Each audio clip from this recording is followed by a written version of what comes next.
How to Succeed, or Stepping Stones to Fame and Fortune, by Orison Swett Marden. Chapter 5. What Shall I Do? No man ever made an ill figure who understood his own talents, nor a good one who mistook them. Swift. Blessed is he who has found his work. Let him ask no other blessing. Carlyle. Whatever you are by nature, keep to it. Never desert your line of talent. Be what nature intended you for, and you will succeed. Be anything else, and you will be 10,000 times worse than nothing. Sydney Smith. He who is false to present duty breaks a thread in the loom, and will find the flaw when he may have forgotten its cause.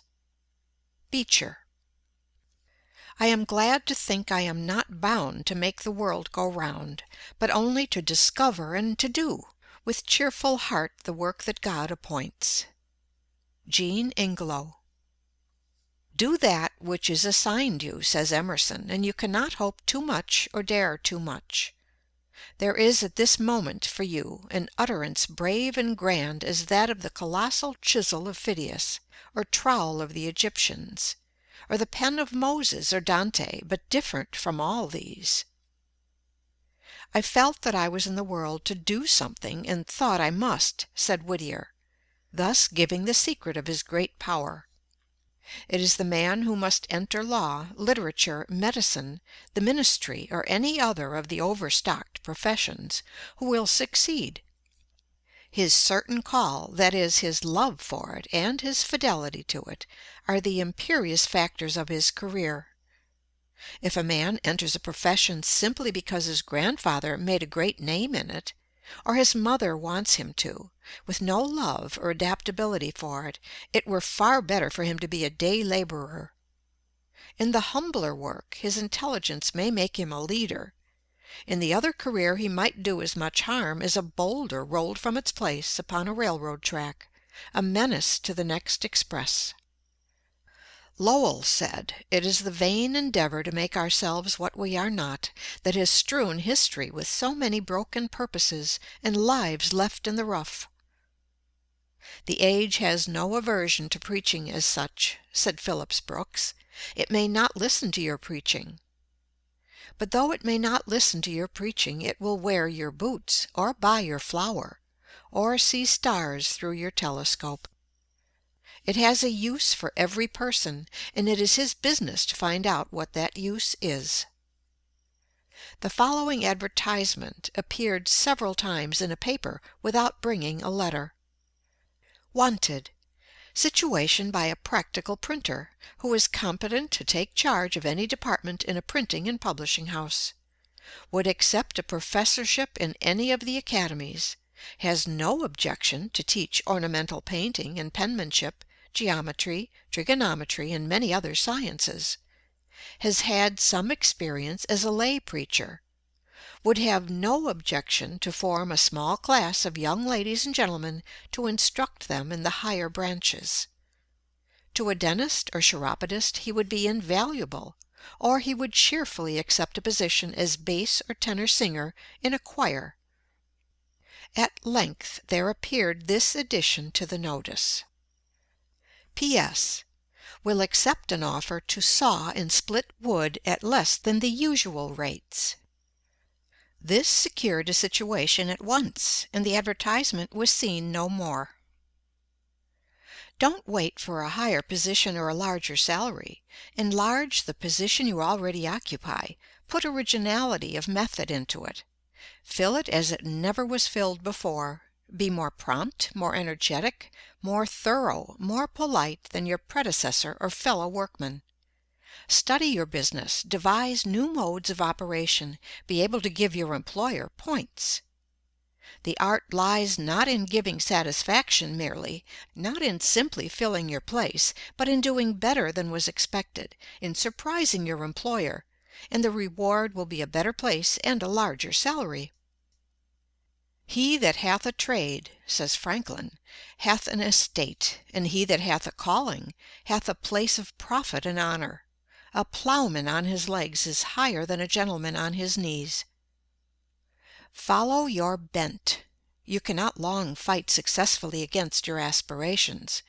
Parents, friends, or misfortune may stifle and suppress the longings of the heart, by compelling you to perform unwelcome tasks. But, like a volcano, the inner fire will burst the crusts which confine it and pour forth its pent-up genius and eloquence in song, in art, or in some favorite industry.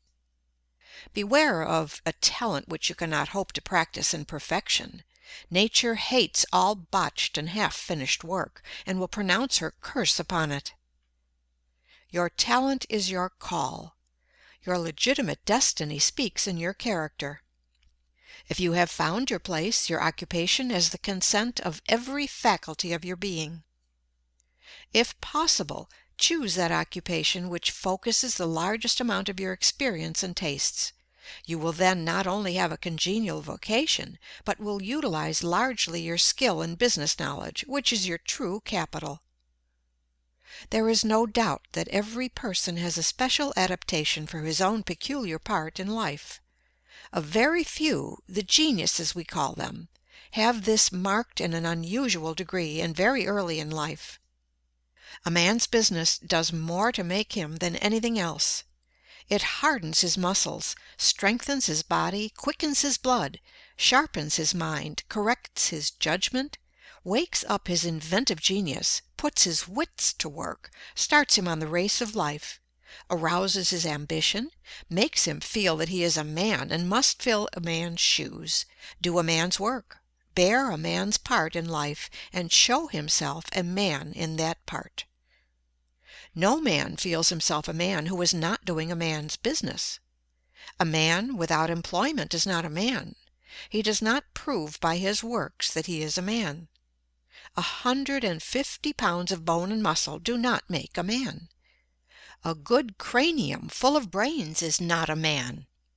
The bone and muscle and brain must know how to do a man's work, think a man's thoughts, mark out a man's path, and bear a man's weight of character and duty before they constitute a man. Whatever you do in life, be greater than your calling.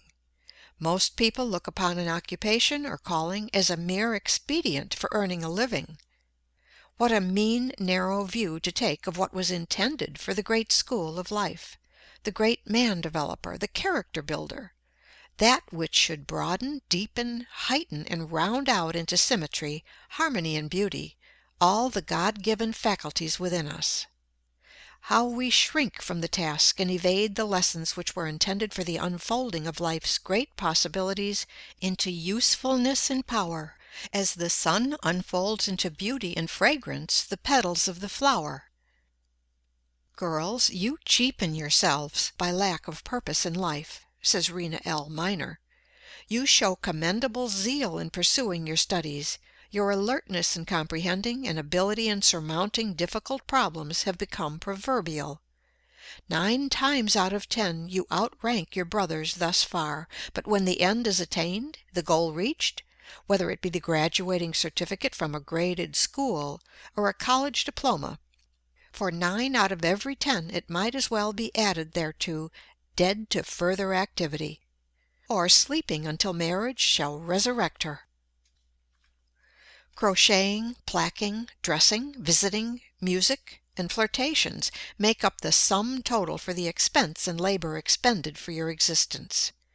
If forced to earn your support, you are content to stand behind a counter, or teach school term after term in the same grade, while the young men who graduated with you walk up the grades, as up a ladder, to professorship and good salary, from which they swing off into law, physics, or perhaps the legislative firmament, leaving difficulties and obstacles like nebula in their wake. You girls, satisfied with mediocrity, have an eye mainly for the main chance, marriage.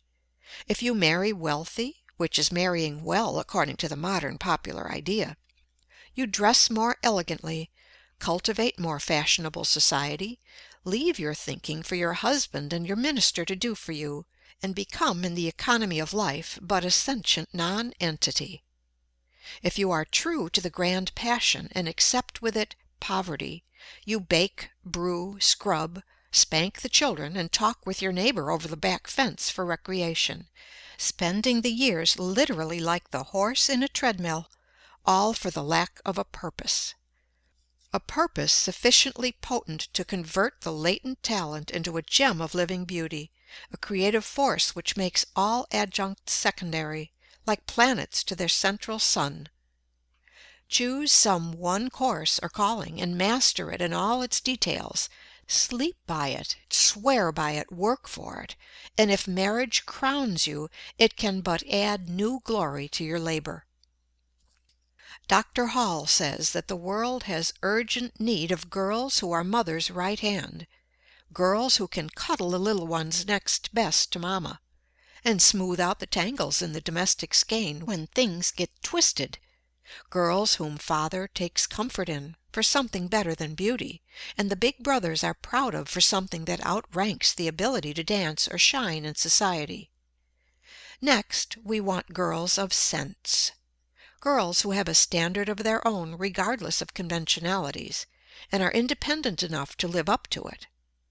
Girls who simply won't wear a trailing dress on the street to gather up microbes and all sorts of defilement. Girls who don't wear a high hat to the theater or lacerate their feet with high heels and endanger their health with corsets. Girls who will wear what is pretty and becoming and snap their fingers at the dictates of fashion when fashion is horrid and silly. And we want good girls, girls who are sweet, right straight out from the heart to the lips, innocent and pure and simple girls, with less knowledge of sin and duplicity and evil doing at 20 than the pert little schoolgirl of 10 has all too often. And we want careful girls and prudent girls who think enough of the generous father who toils to maintain them in comfort, and of the gentle mother who denies herself much that they may have so many pretty things, to count the cost and draw the line between the essentials and non-essentials. Girls who strive to save and not to spend. Girls who are unselfish and eager to be a joy and a comfort in the home, rather than an expense and a useless burden. We want girls with hearts, girls who are full of tenderness and sympathy, with tears that flow for other people's ills, and smiles that light outward their own beautiful thoughts. We have lots of clever girls and brilliant girls and witty girls. Give us a consignment of jolly girls, warm-hearted and impulsive girls, kind and entertaining to their own folks, and with little desire to shine in the garish world. With a few such girls scattered around, life would freshen up for all of us, as the weather does under the spell of summer showers. End of Chapter 5. Recording by Pamela Krantz.